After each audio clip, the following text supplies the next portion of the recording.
রান্না করব তোমার জন্য? একটু মটন কষা করো না খাই। মটন কষা করছে, ডাল রান্না করেছি, ওই ডালই খাবে তুমি আজকে। শোনো, এই দেখো একটা জিনিস দেখাচ্ছি, দেখে যাও। এসো এসো, দেখে যাও, এটা দেখে যাও। হ্যালো মা, কি বলবো দুঃখের কথা, আমার শাশুড়িটা একটা পাক্কা রাক্ষসী।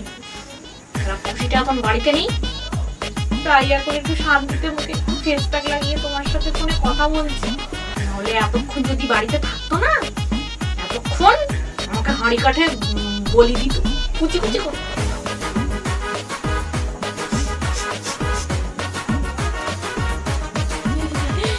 মটন কষার সাথে আর কি করবো বাবু? ফ্রাইড রাইস না বিরিয়ানি করবো না কোপ্তা খাবে বলো? এখন সব কিছু বানিয়ে দেবে। হ্যাঁ, হুঁ করলি কেন? দেখি দেবো এটা। বানিয়ে দিচ্ছি তো।